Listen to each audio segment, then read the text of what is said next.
نامی رات جسمانی مداحات ہوئی۔ ذکر کے دوران کسی نے میری پیٹھ پر 2 انگلیوں سے دبا ڈالا، اتنا واضح جیسے کوئی پیچھے کھڑا ہو۔ میں نے پلٹنے کی کوشش نہیں کی، دل کی دھڑکن اتنی تیز تھی کہ ذکر کی آواز کانوں میں گونج رہی تھی۔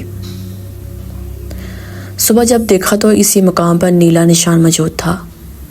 یہ وہ لمحہ تھا جب میں نے چیلا توڑنے کا سوچا، مگر اندر سے خیال آیا کہ آزمائش ابھی شروع ہوئی ہے۔ 11ویں رات آوازیں ایک سے زیادہ ہوگی، سرگوشیاں دائرے کے باہر گھوم رہی تھی، قدموں کی آواز نہیں آتی تھی، مگر جگہ بدلنے کا احساس ہوتا تھا۔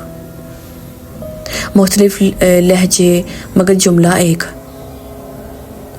واپس چلا جا۔ میں نے ذکر نہیں روکا، پھر ایک آواز باقی سب سے مختلف آئی، صاف عربی لہجہ، اجازت کے بغیر بیٹھا ہے۔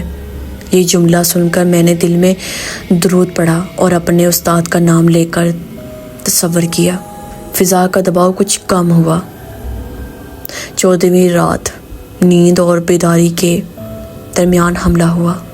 آنکھیں بند تھی مگر منظر صاف نظر آ رہا تھا۔ یہ وہ وقت تھا جب آپ کی تیسری آنکھ کھل چکی ہوتی ہے اور آپ بند آنکھوں سے مشاہدات کر رہے ہوتے ہیں۔ تب کھجور کے درخت کے اوپر ایک سیاہ دھواں جمع ہو رہا تھا اور نیچے اترا اور انسانی قد کی شکل میں بن گئی۔ چہرہ واضح نہیں تھا مگر آنکھوں کی جگہ خالی کھڑے تھے۔ اس نے قریب آ کر کہا، ڈرو گے تو ہمارا کام آسان ہو جائے گا۔ میں نے دل میں جواب دیا، خوف میرا نہیں، میرا رب بڑا ہے۔ اسی لمحے منظر ٹوٹ گیا اور میں پسینے میں بھیگا ہوا تھا۔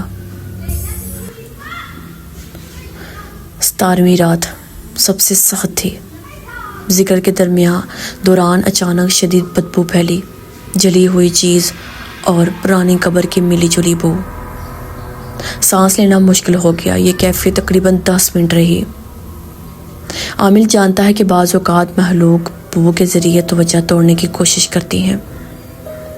میں نے کپڑا ناک پر رکھا اور تلاوت جاری رکھی۔ بو اچانک ختم ہو گئی، جیسے کبھی تھی ہی نہیں۔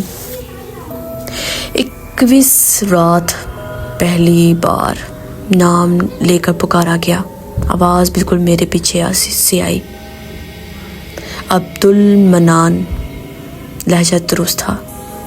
یہ خطرناک علامت ہوتی ہے کیونکہ نام معلوم ہونا رابطے کی کوشش ہوتی ہے۔ میں نے فوراً بلند آواز میں تلاوت شروع کی۔ اس کے بعد کھجوروں کے پتوں میں شدید حرکت ہوئی، حالانکہ ہوا بند تھی۔ 25 رات زمین ہلکی سی لرزی، زلزلہ نہیں، مقامی لرز، صرف دائرے کے قریب۔ میری تسبیح ہاتھ سے گری، اٹھانے کے لیے جھکا تو صاف قدموں کے نشان دائرے کے باہر بنے ہوئے تھے، ننگے پاؤں مگر انسانی قدم سے لمبے۔ 29 رات میں نے سب سے خطرناک جملہ سنا، اگر مکمل کیا تو ہمیں جواب دینا ہوگا۔ یہ دھمکی نہیں ہوتی، یہ اعلان ہوتا ہے کہ عمل اثر کر رہا ہے۔ خیر، اللہ اللہ کر کے ایسے ہی بقیہ راتیں مکمل کی اور 40ویں رات فجر سے کچھ پہلے اچانک مکمل سکون اتر آیا۔ نہ آواز، نہ دباؤ، نہ سرگوشی، فضا ہلکی ہو گئی۔ میں نے ذکر مکمل کیا۔ اسی لمحے دل میں ایسا سکون آیا جو پہلے کبھی نہیں آیا تھا، مگر جسم کمزور ہو چکا تھا۔ اگلے 3 دن بخار میں رہا اور خوابوں میں وہی درد آتا رہا، مگر کوئی قریب نہیں آتا تھا۔ میں نے یہ واقعہ اس لیے لکھا کہ چیلا کھیل نہیں، جو صرف تجسس میں کرے گا وہ برداشت نہیں کر پائے گا۔ وہاں ہمت سے زیادہ اجازت کام آتی ہے، اور اجازت ذکر سے نہیں نیت سے ملتی ہے، اور اجازت تب ہی ملتی ہے جب آپ اس قابل ہو۔ میری یہ پوسٹ جو میں سٹوری آپ کو اچھی لگی ہو جنہوں نے ایسے اعمال کیے ہوتے ہیں.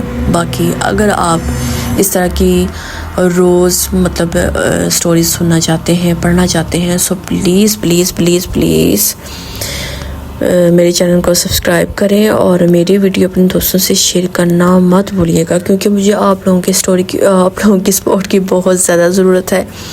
انشاءاللہ میں ایسی زبردست ہارر سٹوری کے ساتھ دوبارہ حاضر ہوں گی. اپنی ڈھیر ساری دعاؤں مجھے یاد رکھیے گا، اور ہاں مجھے کامنٹ میں ضرور بتائیے گا کہ آپ کو میری سٹوری آج کی کیسی لگی ہے. اللہ حافظ.